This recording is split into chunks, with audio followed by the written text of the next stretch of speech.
ay hindi natin haharapin ngayon, ang sabi nga po ng ibang mga eksperto, baka isipin talaga ng mga bata na okay lang to. Kasi hindi naman tayo makukulong. By my experience in my program, several minors do get involved in criminal activities, and some are even involved in the commission of heinous crimes. The parents and family members of their victims are often left frustrated due to inability to get justice. If we are going to talk about facts, that is a fact. Meron lang po ako yung kwento many years ago.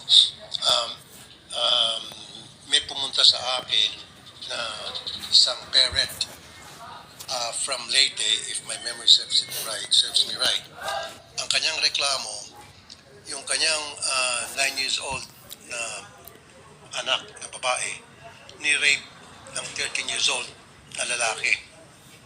After na ma-rape itong 13 years old na lalaki, yung 9 years old na anak niya, kinasuhan ay dinala sa korte. At anong ginawa ng korte dahil mayroong Juvenile Justice Act tayo, walang nagawa yung fiscal kundi pakawalan.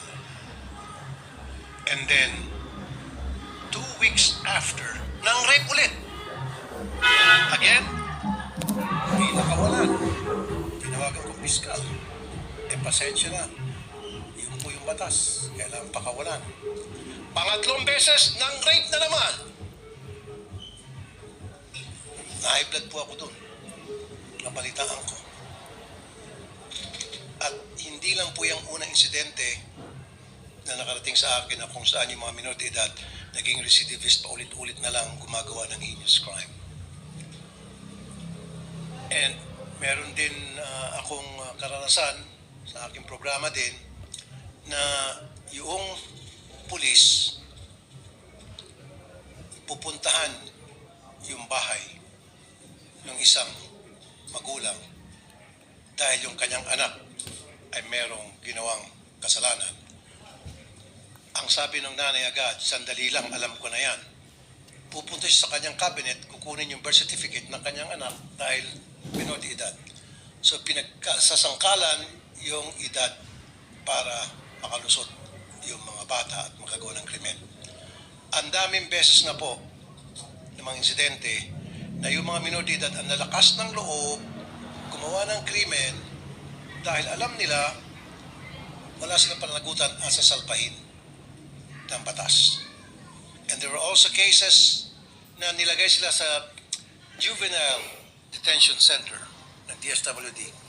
Pero nakakatakas, napapakawalan. Now, meron lang konting katanungan dito kay Senator Robin Padilla, if you will yield to some questions. Isa pong pagpasalamat ang suporta po ninyo. Okay. Meron na ho ba kayong ginawang pag-aaral kung tama ba yung 10 years old na ipababa natin yung age of Traffic ra ba? para yung isang bata ay makulong sa isang heinous crime? Have you conducted studies or are there or meron na bong pang pag-aaral na ginawa Opo. dito? Opo. Ngayon po, Late na siya to. oras pa rin po 40. kami ng pagsisiyasat at pagkuha ng mga impormasyon. Ang amin pong binabasihan din po ay yung mga bansa din po na katulad natin na miyembro din po ng United Nations. Alam mo po, may mga batas din po dyan patungkol sa kabataan. Na yung kanila pong mga bansa din ay meron po silang mga batas na ganyan katulad po sa Australia, sa UK, at ang iba pong mga bansa din sa ASEAN. Sa ibang bansa nga po sa ASEAN, may 7 years pa. Doon po sa UK, saka sa Australia, 10 years old po ang kanila pong ano. So, makikita po natin na doon po sa mga progresibong bansa din at sa mga kapitbahay po natin, meron na pong mga ganitong batas. Ang katunayan nga po sa amin pong panukala, hindi rin po namin isinasawalang bahala dati pong batas. Ngayon, sapagkat nakita po namin mapakaganda din po talaga ng batas na ito, kailangan lamang pong sumabay sa panahon. Opo. Okay. Yeah, yung binanggit niyo po, may mga batas na yung age of criminal liability ay napakababa. Alam mo, yung Belize, 7 years old. Botswana, 8 years old. Brunei, 7 years old. India, 7. Kuwait, 7. Yemen, 7. Zimbabwe, 7. China, 12. Hong Kong, 10. Singapore, 10. Sa US, depende sa states. It varies from 11 to 14 years old. Australia, tama ka, 10 years old. Germany, 14. Sa atin, ilan? Sa atin po, ang pinapanukala po natin ay 10. Pero sa present, ilan ba yung present na yun? 15 po eh. 15. So pinapanukalan yung 10. 15 pababa, wala po silang obligasyon. So ibig sabihin, inahalin tulad niyo po ito sa current age of criminal liability sa Hong Kong na 10, and in Singapore na 10, in Australia 10. So meron kayong pinagbabasihan. Opo, pinagbabasihan po natin. Pero yung atin pong... Medyo mas mataas pa kayo kaysa sa Belize. Buti 10. Sa Belize, 7. Opo. Sa Brunei, 7. India, 7. Kuwait, 7. Opo. Katunayan po, tinitingnan din po natin yung naratibo lagi noong unang batas. Kasi gusto din po natin, ako sa totoo lang po, Senator Raffy Idol, talagang nakita ko din po talaga naman na may katwiran yung dating batas, yung batas na umiiral ngayon. Hindi lang po siya tumutugma sa panahon. Kaya sa akin pong palagay, sa amin pong pagsasiyasat, yung 10 po, baka ito yung napapanahon.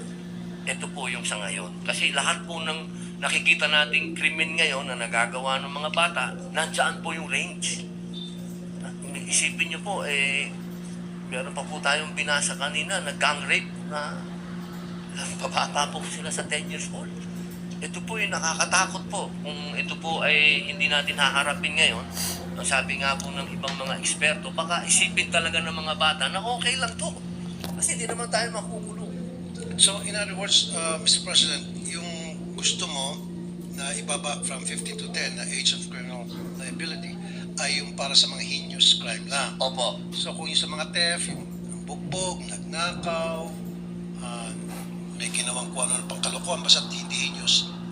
Balik po tayo sa original law. So heinous crime lang. Opo, balik po doon sa original law na ginawa po.